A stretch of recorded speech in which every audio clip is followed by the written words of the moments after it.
Welcome everyone. It's so wonderful to be in this space, even though we can't be together right now. So grateful for everyone who decided to join us. I want to say thank you to Nicole and also Allison, who's behind the scenes with Sustainable Solano. It's been a real joy and pleasure to work with this amazing organization, and to have the opportunity to teach right now is a real big joy of mine. So thank you all. A little bit about my background. I'm an ecological educator, designer, and builder. I have a venture called Solution Craft, and you can find me and contact me at solutioncraft.org. And my background, I've taken 2 permaculture design certifications, and then I think maybe 2 or 3 years ago, I did my water harvesting design certification with the Watershed Management Group in Tucson, Arizona, which I would highly recommend to anyone. And that was a week-long training digging into rainwater, harvesting, greywater, recycling, earthworks. So just to share a little bit about my background, and why I'm so excited to share today. Today's gonna be mostly focused on the broader big picture design principles of water harvesting. And then if you want to dig in deeper, there's resources available to you. I'm going to be mentioning resources, some great books, some great online resources. If you got the Eventbrite link, there's 2 worksheets I think that you should be able to have downloaded. And at the end of, I think the info sheet, there's a whole list of resources as well. So feel free to dig deeper into that. So I'm gonna let's see if I can get the screen share going. I have all sorts of pictures to share.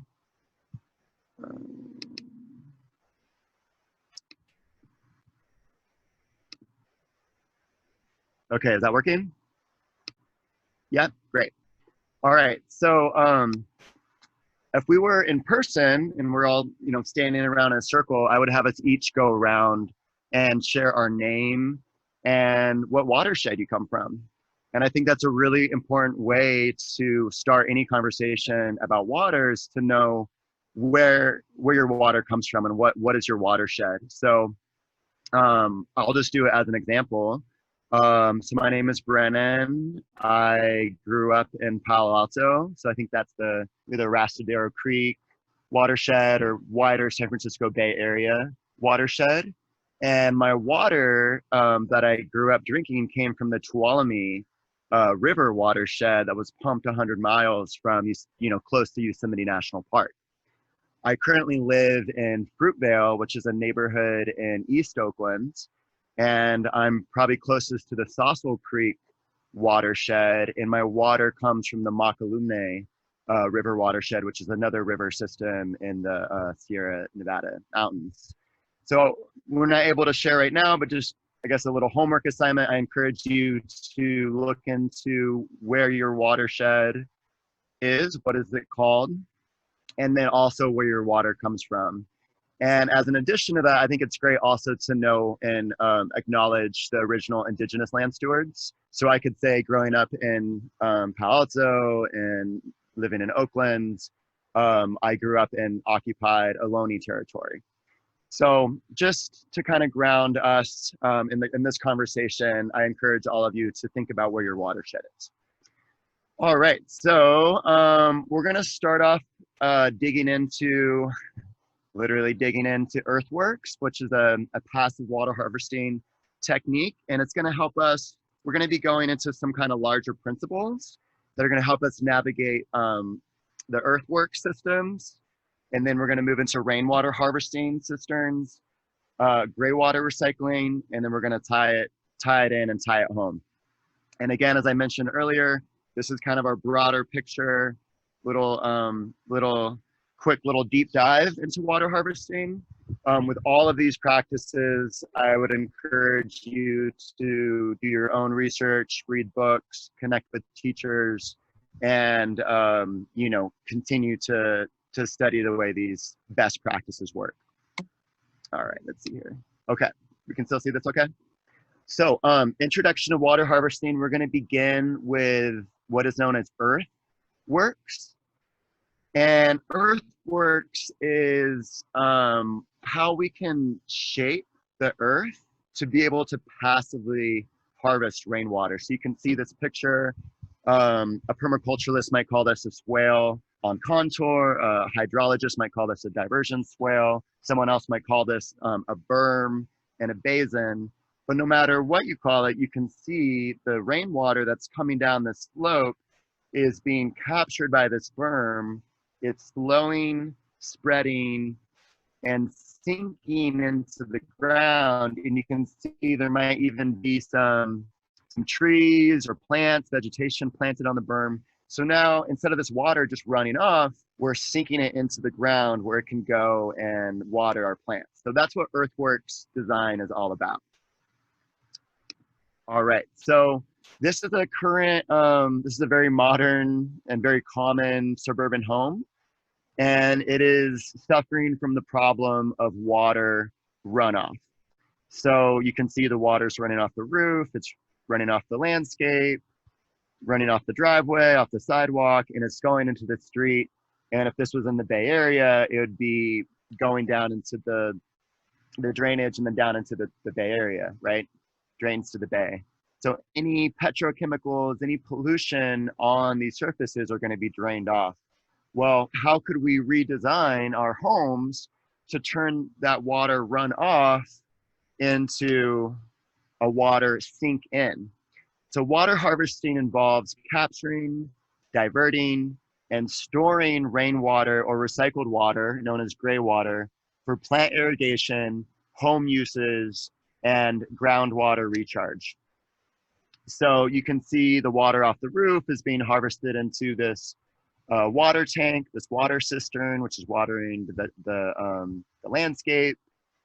There's these Earthworks water retention basins around the trees that are capturing water.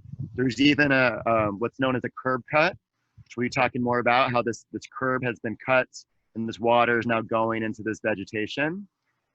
And so, you know, all this water, rather than just running off and going down the drain, is going to sink into our landscape and it's going to turn into healthy plants and healthy soil ecosystems, which is what we want. So today we get to learn, you know, how can we redesign our homes and our homesteads or our farms or our land projects to sink and store this rainwater.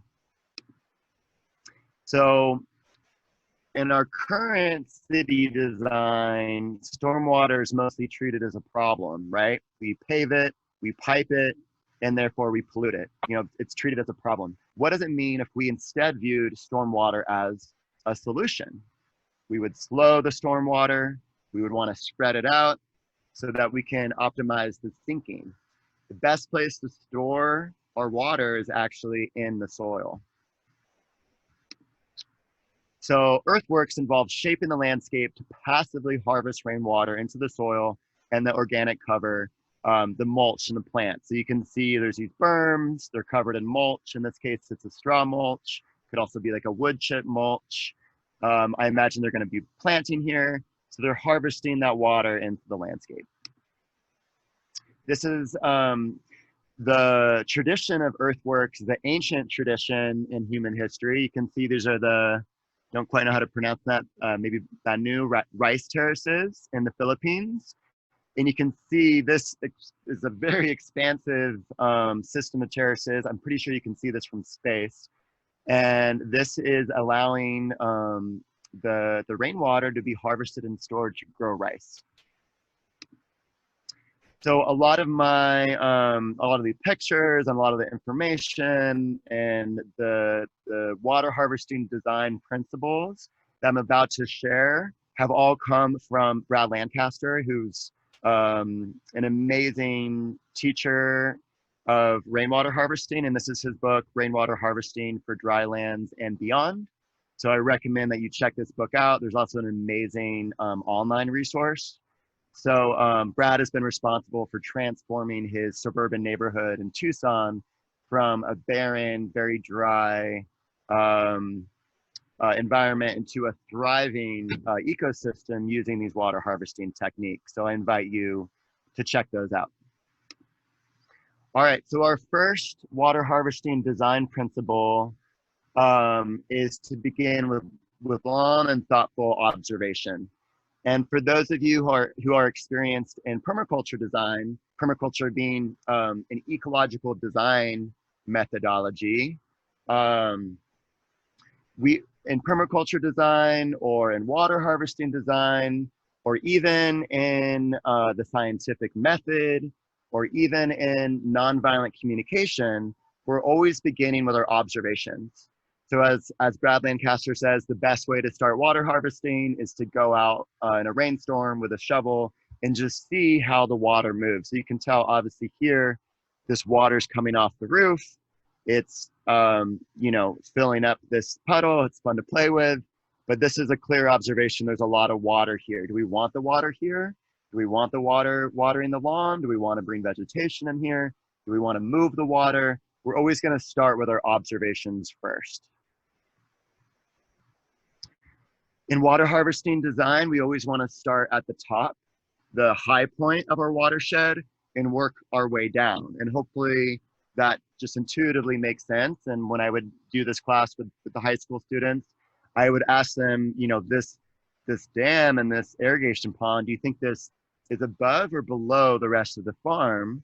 And you can imagine, obviously, this dam and this irrigation pond is above the rest of the farm, so that we can use gravity to water this landscape, and we can harvest all the water from above this point, right? So we always want to start from the highest point of our watershed and work down, so we can harvest that water up above and have that potential energy of the gravity to spread it out. Really important principle, both in water harvesting and permaculture and really in life, is to start small and simple. If you design, you know, a 5,000 gallon rainwater system and you don't know what you're doing, if it fails, it could be, you know, a small disaster, right? But if you start off, in this case, they ripped up their lawn. They did a really cool, would be known as like a rain garden. So a really cool little earthworks system. There's some rocks to support the soil, native vegetation and mulch. This is a small and simple way to start a water harvesting system that, using your observations of what's working, what's not working, you're gonna be able to design something that's going to harvest rainwater. And if it fails, it's not gonna be disastrous, right? So we wanna start small, start simple in our water harvesting systems. And we always want to spread and infiltrate the flow of water, right? So this is our surface runoff. It's hitting the berm, it's spreading out, it's sinking into the ground. We have mulch that's gonna prevent the water from evaporating when the sun is shining. You know, all those plants and mulch and vegetation is what's gonna keep the soil and the ecosystem cool, which is gonna allow the soil to retain more water. And with these water harvesting systems, we always want to plan an overflow, right? So in a big rainfall event, when there's a ton of rainwater falling, we want to plan where that water is going to go. So this is an image from my friend Mauricio, who used to work with permaculture artisans. This is the overflow, actually, I believe, from the roof, right? So the roof plumbing will fill up this basin. Once it's full, it'll go into this one and this one and this one and so on to water these olive trees, right? So we always want to plan an overflow and treat that overflow as a resource. We want to maximize living and organic ground cover. So here you can see the curb cut. If you live in the Bay Area and you've been to the Target in Alameda, or you've been down Cesar Chavez in San Francisco, or other places around the Bay, you've seen these curb cuts. This was originally innovated by Brad Lancaster and his brother in Tucson in 1996. They literally took a concrete saw and cut a little cut in the curb to allow the water to drain into the soil, right? So instead of this water draining down into the drain, it's going to pollute the river and, you know, or pollute the bay, you know, treating stormwater as a problem. by cutting the curb and allowing this to go into what's known as a bioswale, we've now turned the problem of stormwater into the solution of stormwater to grow healthy plants and vegetation. And we want to maximize that living and organic ground cover, both these wood chips as mulch and these plants and trees, because that's going to increase the soil's natural capacity to store water. And we want to maximize beneficial relationships and efficiency by what is known as stacking functions, which is a common permaculture lingo of having multiple functions or multiple uses for the different elements in a design. So this is a great example from Brad Lancaster's work where they have these rainwater tanks back here that are also doubling as both, looks like a little bit of privacy for the neighbors, and also providing shade. So in the afternoon, when the sun is hottest in Tucson, these rainwater tanks are creating shade and creating a little micro ecosystem for the garden down here. It's a great way to maximize beneficial relationships and stack functions. And as always, we want to continually recess our rainwater harvesting systems, which is known as the feedback loop. So in this case, this looks like it was a swale, some sort of earthworks feature overfilled and actually broke here. So this is letting us know that maybe we need more earthworks systems, or we need to make this one larger, because in a large rainfall event, it kind of overflowed its capacity, right? So we're constantly coming back to that first principle of observations to see how it works. So this is a really great way to teach the concept of earthworks to kids and to big kids and adults. I had the honor of working with Sustainable Solano at the St. Vincent St. Patrick High School in Vallejo, and I led a series of water harvesting courses just like this one. And here, this is the soil erosion lab. So you can see there's these different landscapes. This is a clear soil. This one has wood chips. This one has a vertical channel. These has horizontal channels like swales on contour. This one has a vegetation. And we'd pour water into these different sections.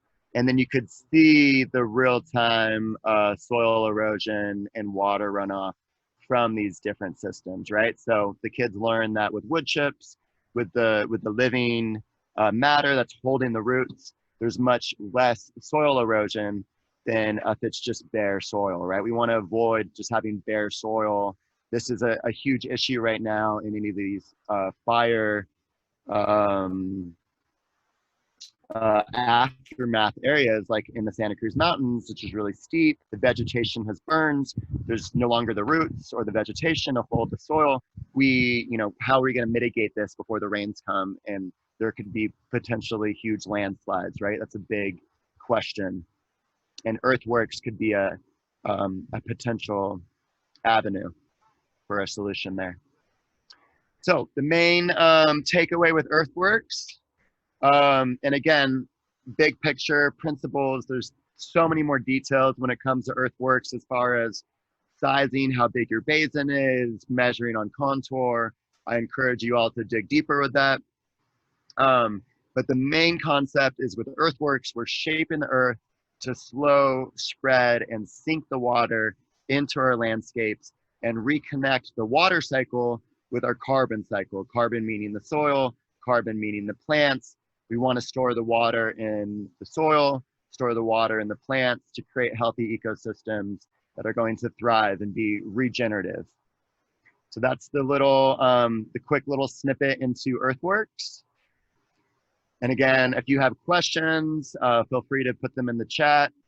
If you want more resources, I invite you to check out the water harvesting website or the water harvesting book by Brad Lancaster. Those are really great resources to check out. Okay, let's keep on moving. So now we're going to be talking about designing rainwater collection tanks.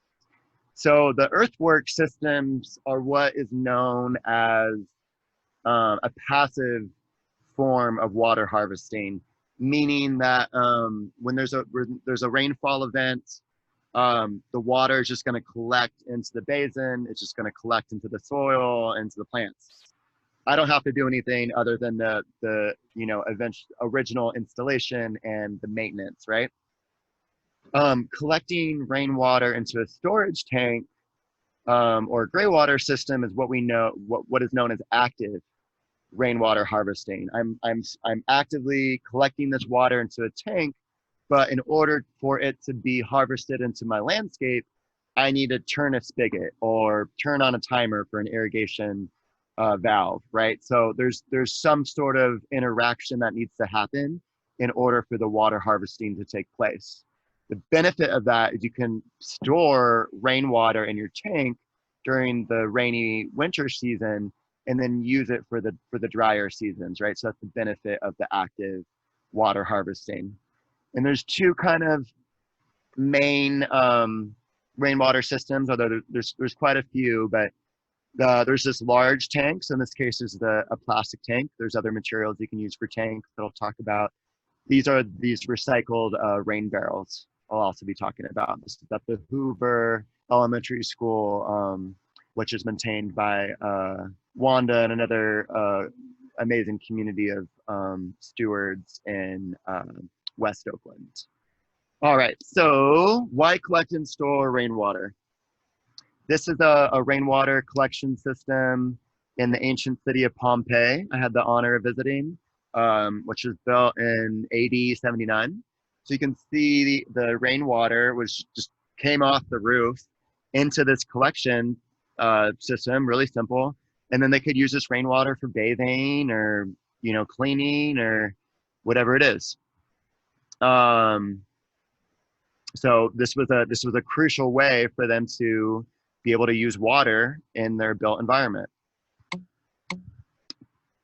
Oh, and this is just kind of a aside. This is the parking lot in Pompeii, and you can see they have a permeable pavement with gravel, and they're growing orange trees. I mean, how amazing! You go out to a parking lot at a strip mall, and it's just blazing hot. What if instead we were harvesting the water off the road into the landscape and growing fruit trees, right? This is an example of how we can redesign our built human ecosystems to create regenerative, thriving systems that benefit both ourselves and the earth, right? And this is the ancient cistern in the Basilica in Istanbul, Turkey, built in the 6th century, and this is all underground, right? So rainwater harvesting has been around for a while, right? So all the rainwater from the city was being stored underground, and then they pumped it up or had it available to the residents of the city. All right, so the benefits of rainwater collection tanks. There's a few. So we want to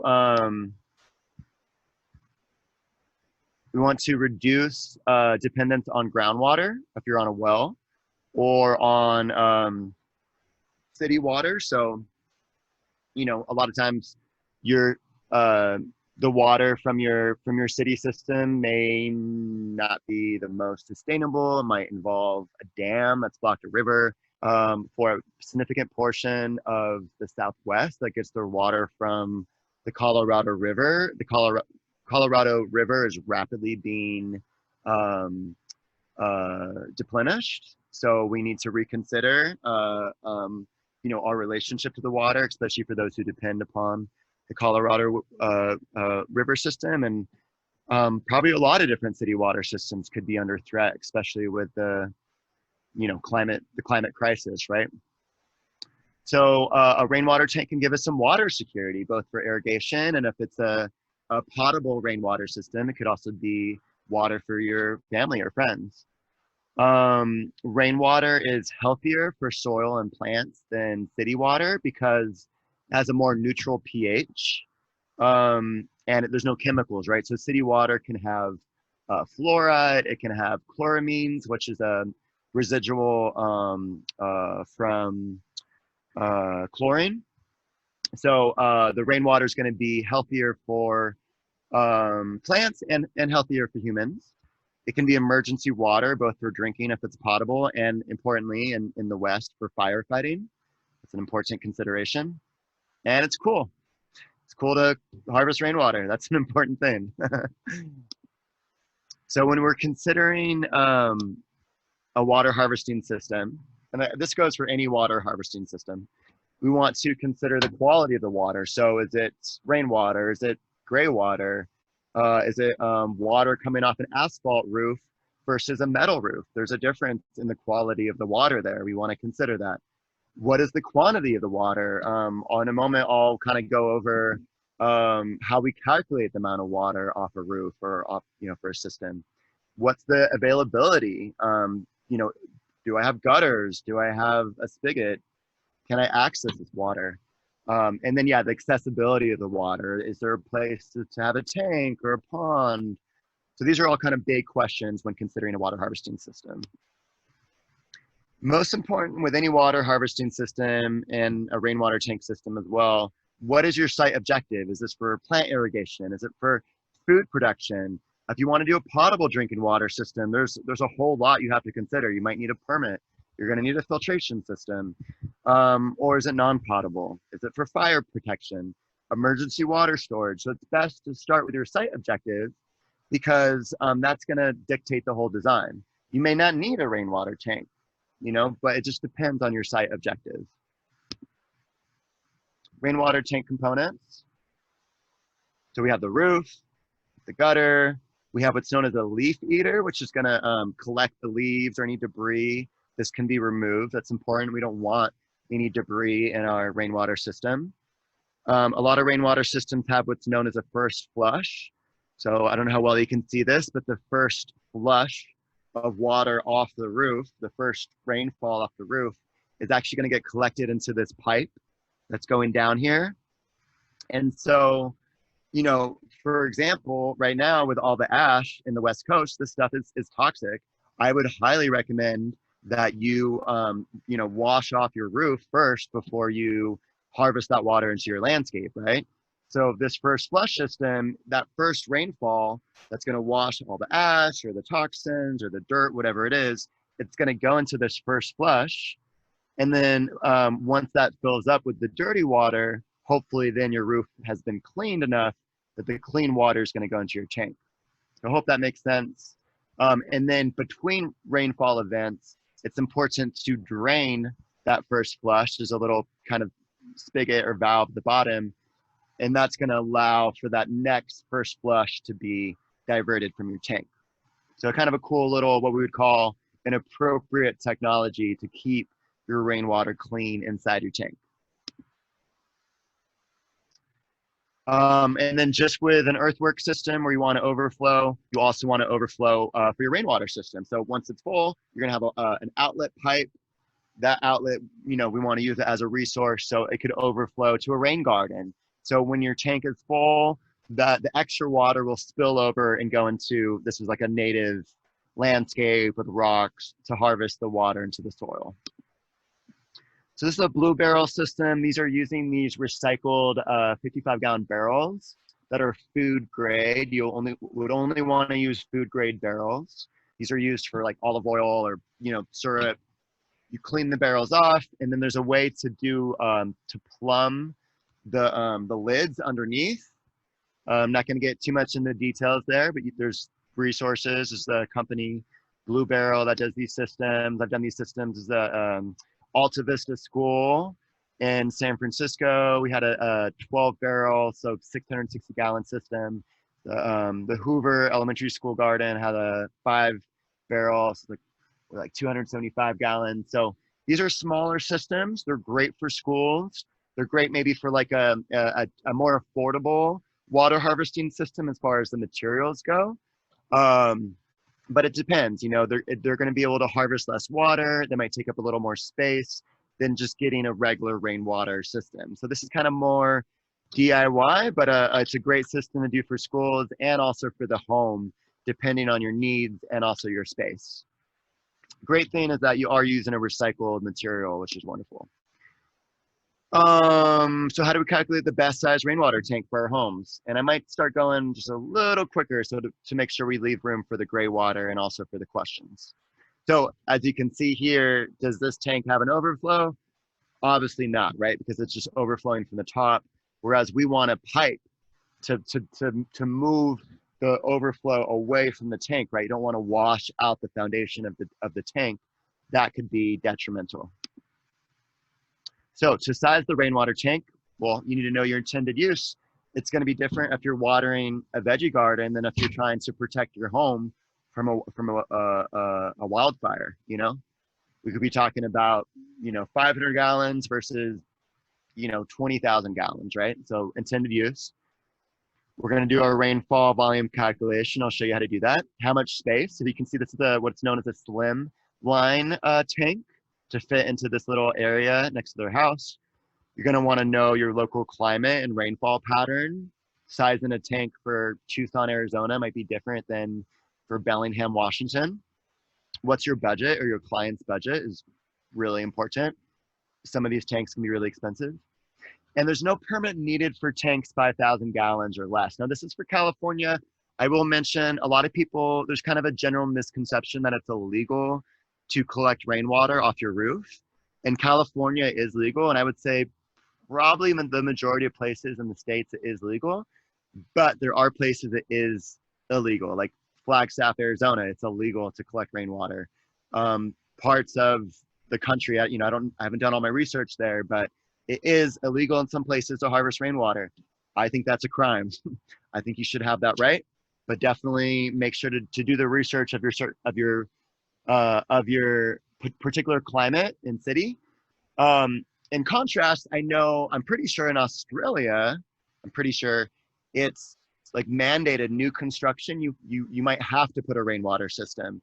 I would put my my bet that one day soon it'll become mandatory to have a rainwater collection and a gray water recycling system in every home in California and really the West and ideally like the world. So it's important to learn this for that reason.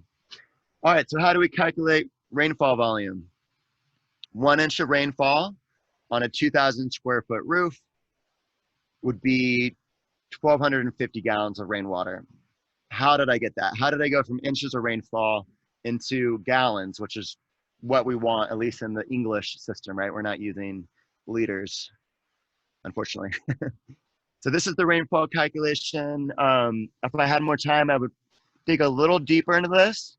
If you had the opportunity to download the worksheet, I'll be showing some pictures from that. I encourage you to look at both of the worksheets, practice the worksheet. It's going to invite you to do some math and some calculations with your own roof.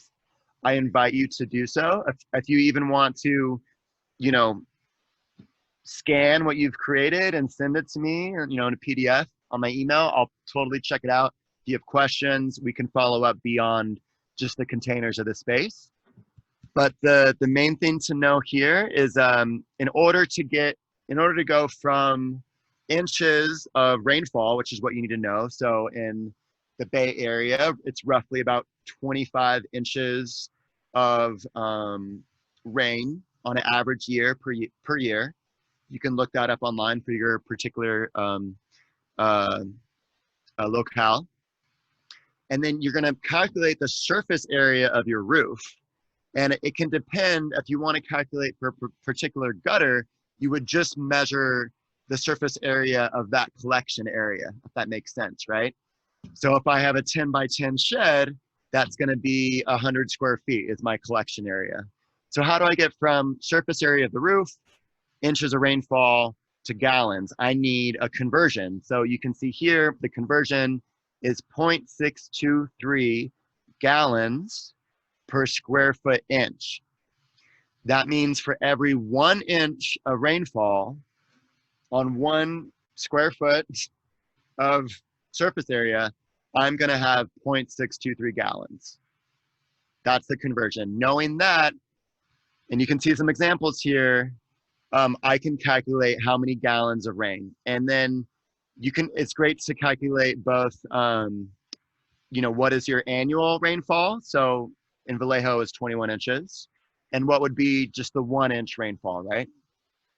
So that's how we calculate that. And again, I encourage you to do this on your own. This is the worksheet. You can download this, do it on your own, practice it, dig a little deeper than we can go right now, because I want to make sure we have time for Greywater. Answer these questions, follow up with me. And yeah, that's the rainwater tanks. So again, so much more to dive in there. But I encourage you to dig deeper into those worksheets. And rainwater harvesting is a great potential solution for your home to store water for your irrigation and to decrease your dependence on outside sources of water. So as is Greywater. So Greywater is recycling water in our landscape. In this case, this is an outdoor shower on the left, harvesting directly into the vegetation. Here's what would be known as a mulch basin. So we're collecting this rainwater from an indoor shower or sink or bathtub. And then it's going into this basin, and then that's watering this, looks like a citrus tree. So you can use Greywater. Again, this is legally for California. It depends on your locale. So I recommend you do your own research. I imagine there's a lot of differences, and I'm hoping you could still do a Greywater system no matter where you are, right? So in California, bathtubs, bathroom showers, bathroom sinks, and washing machines are, you can have Greywater systems.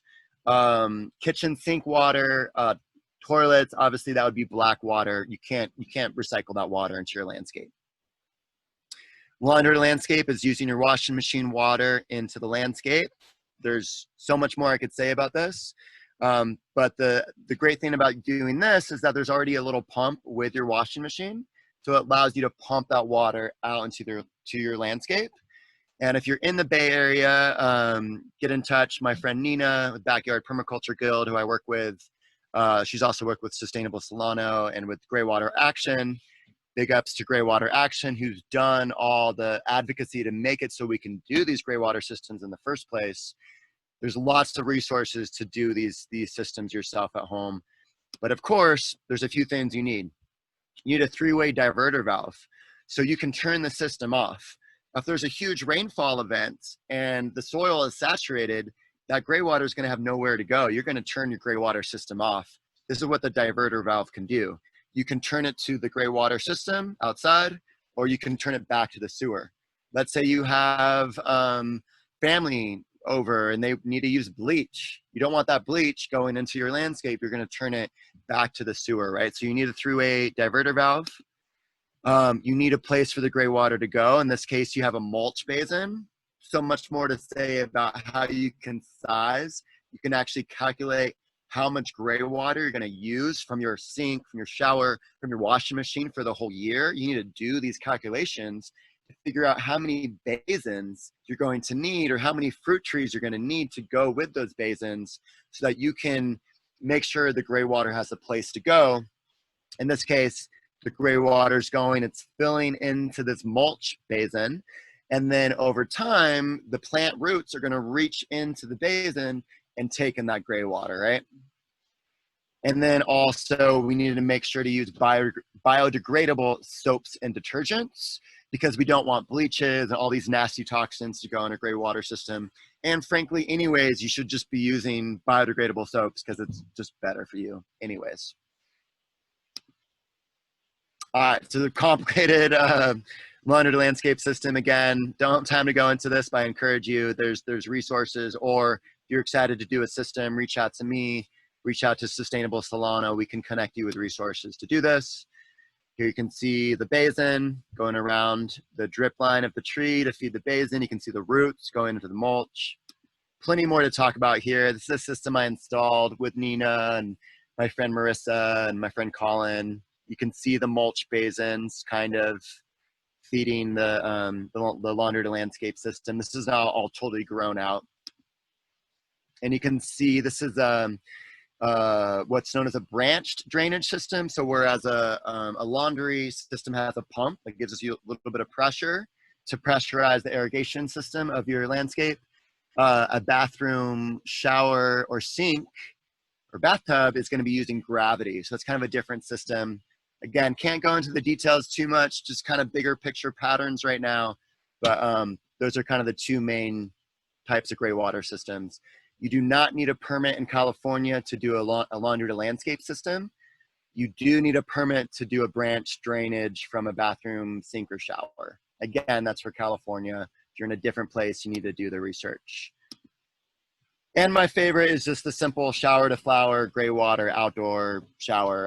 I love outdoor showers. You don't need a permit to do this. You can just create a simple outdoor shower, and then the water can just either drain directly into your landscape, or you can pipe it where you want to go. So as far as starting simple and small, you know, going back to that principle, a shower to flower outdoor gray water shower system is a great place to start for gray water recycling. And just quickly showing the average California household water use. So you can see the vast majority is outdoor irrigation, right? And then, you know, I have to speak to the #1 agricultural product in our country is the lawn, the grass lawn. So this goes back to feudal times, where these feudal kings would have these huge, immense plots of grass lawn, and that was a symbol of their power and their wealth, because it showed the amount of land that they could waste that was not being used by agriculture, and instead was, you know, their agriculture, their food was being grown by the peasants. So I don't know if you followed all that, but the lawn has roots in literally wasting land in the feudal times.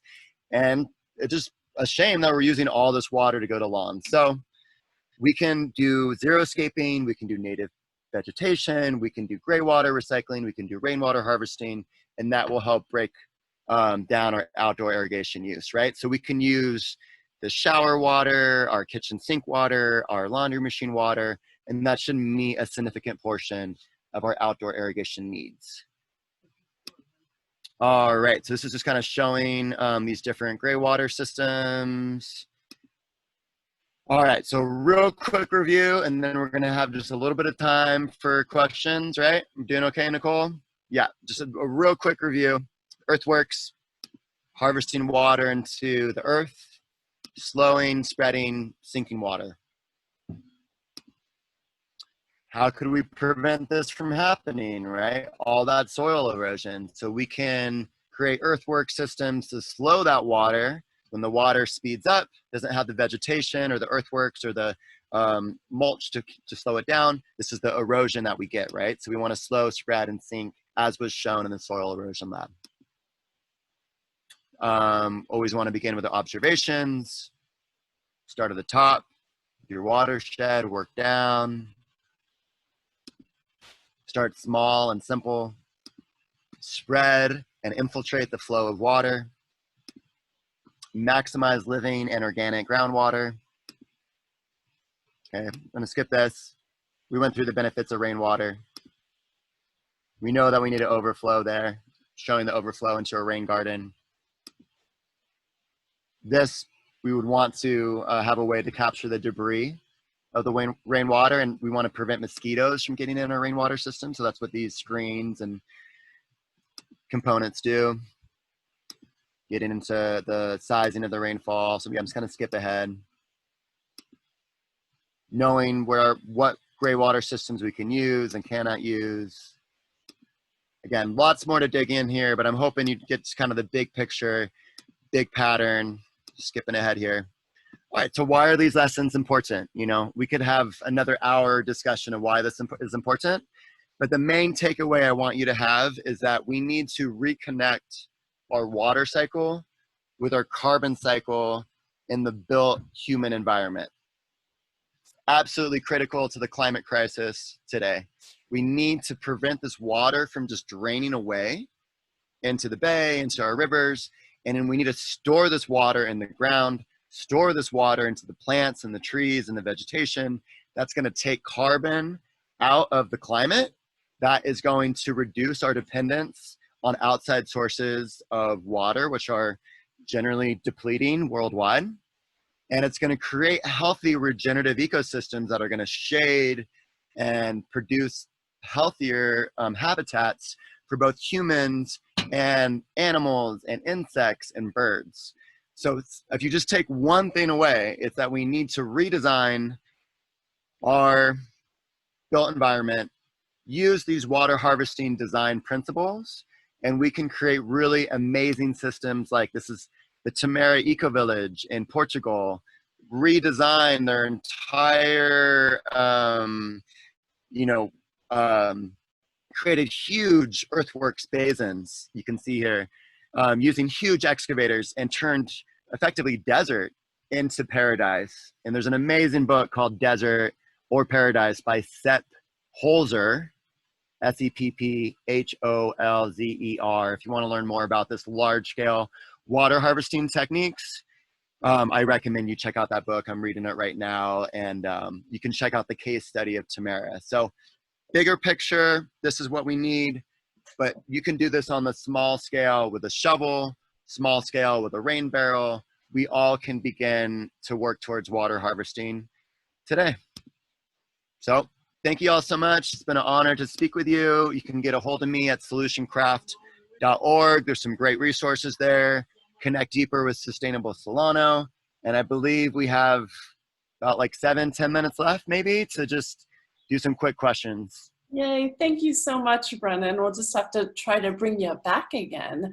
So I'm just gonna ask everybody to take our short survey, and this helps to inform our selection on what topics we bring to you. So please take that survey. It helps us to select the topics. We also, Brennan mentioned permaculture quite a bit, and we are going to have just a Permaculture 101 Patterns and Principles that's going to be taught by Lydia Nielsen and Anne Freewald on October 3rd. So that class is coming up, and we're actually bringing a permaculture design certificate to Solano County, to Benicia in January of 2021. So check that out if you're interested in kind of continuing your education. And then let's get to a few of these questions. There was a question about someone was wondering if thought ash was good for soil. When you mentioned the ash on the roof. Yeah, so that's a great question. So I would encourage that person to look into biochar.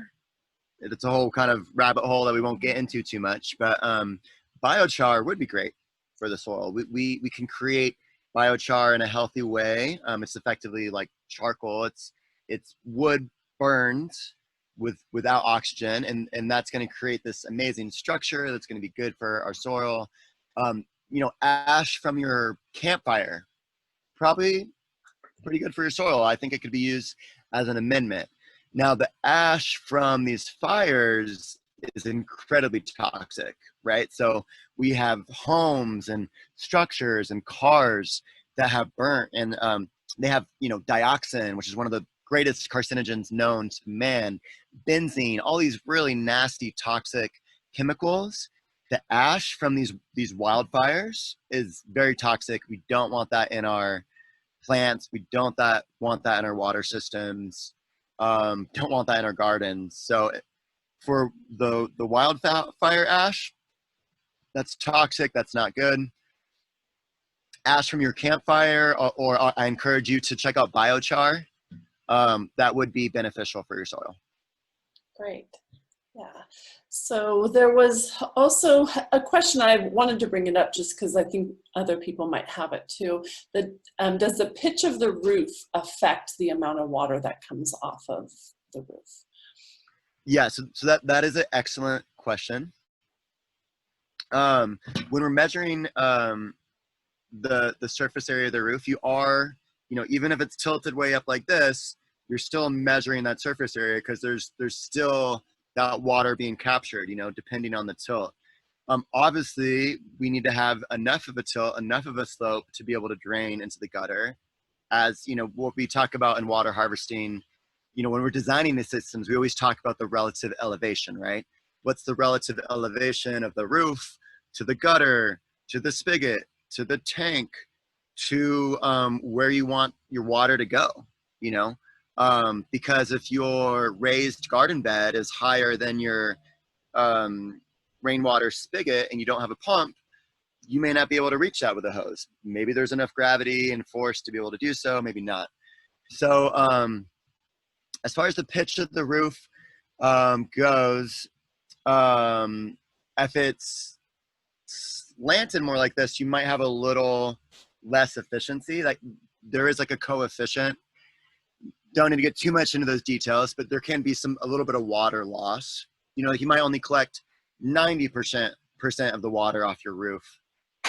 You know, a lot of it's being slowed down, right? But the main calculation is your surface area, and we're taking whatever your roof is and just kind of flattening that, calculating that surface area, and that goes into our rainfall collection. So that's a complicated way of saying it doesn't matter too much. Yeah. Okay, and then there was a question about how long can the rainwater be stored inside the barrel? That's an excellent question as well. So when we're storing the rainwater in the barrel, we want to make sure to not allow any sunlight to hit the water, because sunlight plus stored water will create algae, which, you know, is not going to be a good thing. We don't want our tank to be collecting algae. That's why you want the tank to be opaque. It's even better to put your rainwater tank on the north side of your home or on the shady side of your home to keep it out from the sun. If it's a plastic tank, that's going to help protect it from degrading in the sun, right?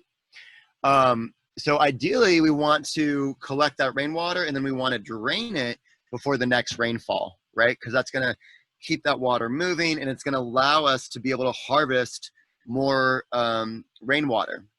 We weren't able to get into it, but you can dig deeper into the historic climate and historic rainfall pattern of your local climate. And you can use that as a design element, right? So you know you're going to be collecting water at this point. Between these rainfall events, you're going to be using your rainwater tank to drain it. But you know past whatever, March or April in your climate, you're going to store that rainwater, and then you know you may not get another rain till the fall, right? So you're going to just kind of slowly drain that tank down. So we want to constantly be using these systems. I can't tell you how many times I've seen a cool rainwater tank that's just sitting there and the rainwater is not going anywhere. So one really important consideration is we want to make watering our garden from the rainwater tank as easy or easier than the typical like water hose, right? So we want to make it easy to water with these tanks so that we use the water and create more space to harvest more water. Good. Thank you. Well, we're at 6. There's some more questions that I'll send them to you so you can write the Q&A blog. Thank you so much, Brennan, for this, and everybody for joining us. Yeah, we're gonna have to bring you back for something else. Yeah. More exploring to do here. So. Cool. Well, yeah, I just want to say thank you, Nicole. Thank you, Allison. Thank you, Sustainable Solano. Thank you to everyone who decided to come and join us. I invite you to get in touch with me through solutioncraft.org. You can contact me. We can continue this conversation. If you complete the worksheet and you want to share with me what you did or check your answers, I'd love to see that. And to remember, it's my water harvesting shirt. Probably backwards, but it says "We are one watershed." So, end off on a good note. Happy water harvesting, y'all. Thank you for your time. Bye-bye, guys. Thank you.